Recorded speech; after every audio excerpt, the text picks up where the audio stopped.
আসসালামু আলাইকুম। আমার আজকের ভিডিওতে সবাইকে স্বাগতম।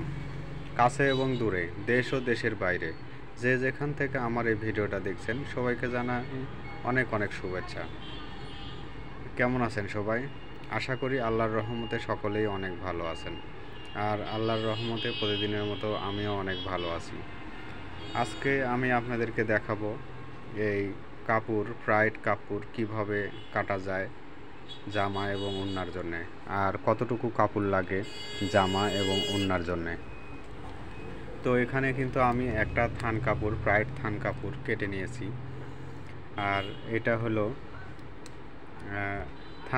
প্রাইড থান কাপড় অরিজিনাল যেটা হয় আসল, এটা বিভিন্ন জায়গায় বিভিন্ন রকমের পাবেন। আসল শোরুম থেকে যখন কিনবেন তখনই এটা 1 নাম্বার পাবেন।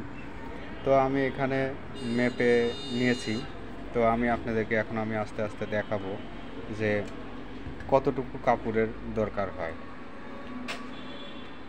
তো এই একটা থান কাপড় পুরোটাই লেগে যায়, একটা থান কাপড় একটুও বাঁচে না, পুরোটা লাগে আপনার একটা জামা এবং ওড়নাতে। আর একটা জামা এবং ওড়নাতে পুরোটা কিভাবে লাগবে, কতটুকু লাগবে সেটা কিন্তু আপনারা এখন দেখলেই বুঝতে পারবেন। এখন যেটা আপনাদেরকে দেখাচ্ছি এটা আমি মেপে মেপে দেখিয়ে দিব ধীরে ধীরে। আর এই থান কাপড় দিয়ে কাজ করলে কিন্তু কাজটা খুব ভালো হয় এবং এর কালারটাও যায় না, এটা আসল।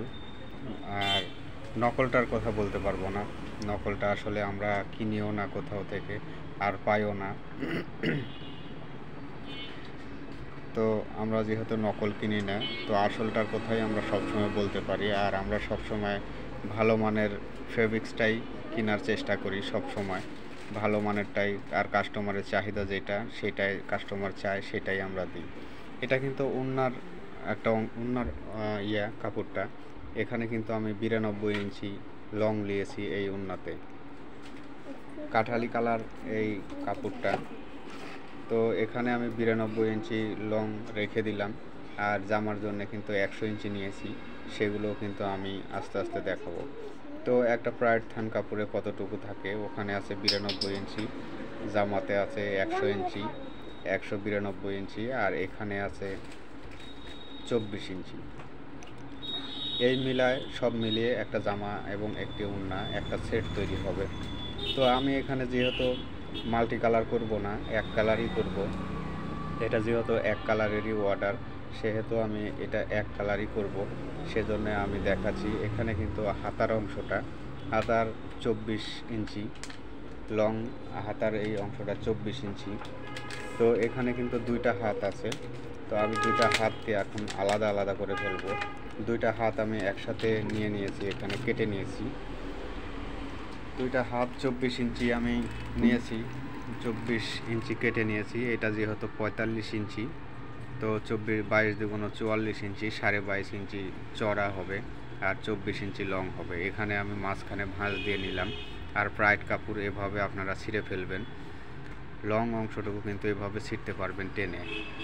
তো এখানে আমি 24 ইঞ্চি আর 22 ইঞ্চি, প্রতিটা হাত কিন্তু লং 24 ইঞ্চি আমি কেটে নিলাম, আর চওড়া 22 ইঞ্চি নিলাম, যাতে এখানে কোনো কম না হয়। যত হোক, যত মোটাই হোক হাতটা, কোনো অসুবিধা নাই। 24 ইঞ্চি এবং 22 ইঞ্চি লং এবং চওড়া থাকলে এটা কিন্তু অনেক ফ্রি সাইজ। তো সেই হিসাবে আমি কেটে নিলাম। প্রথমে আপনারা দেখতে পেলেন আমি কিভাবে হাতটা কেটে নিলাম।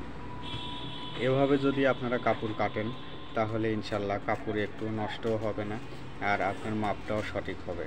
সেজন্য এইভাবে আপনারা সবসময় কাটার চেষ্টা করবেন।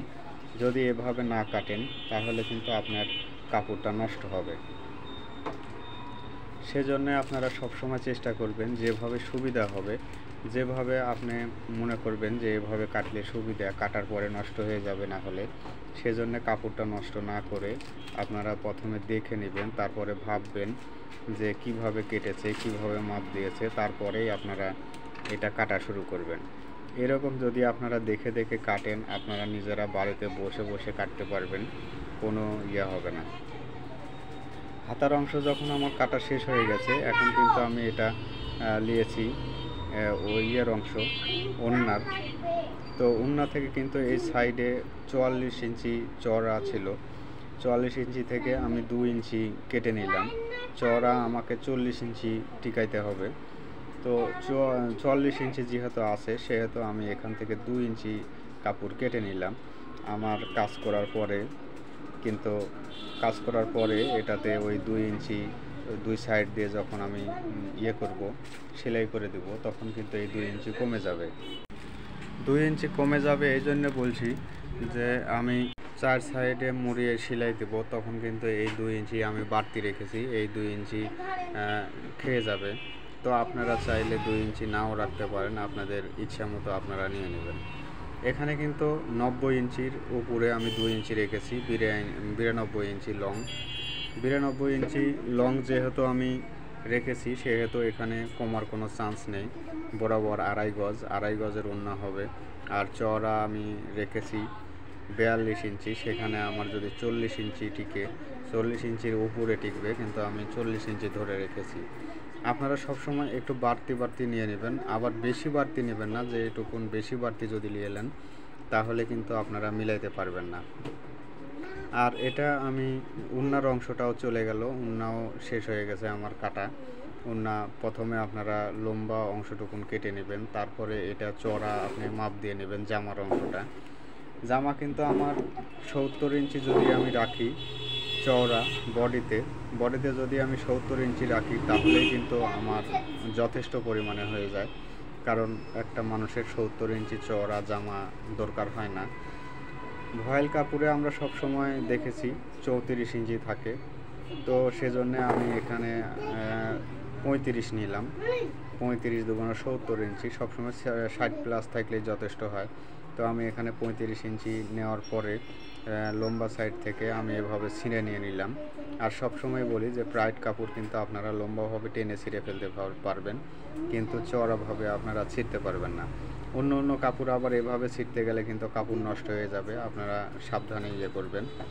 আর এই সাইডে যে মোটা অংশটুকুন আছে, এই একটুখানি মোটা অংশ থাকে, এইটুকুনও আমি কেটে ফেলে দিব। এইটুকুন কোনো কাজ নেই, মোটা অংশটা কিন্তু আসলে খারাপ হয় সব সময়।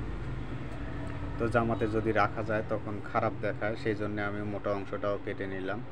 আর এখানে আমার জামার জন্য 100 ইঞ্চি লং, 50 ইঞ্চি এবং চওড়া কিন্তু 70 ইঞ্চি আমার হয়ে গেল। তো এতক্ষণ যারা আমাদের এই ভিডিওটা দেখলেন, যদি ভালো লেগে থাকে প্লিজ দয়া করে একটা লাইক, একটা কমেন্ট, একটা শেয়ার করে দিবেন।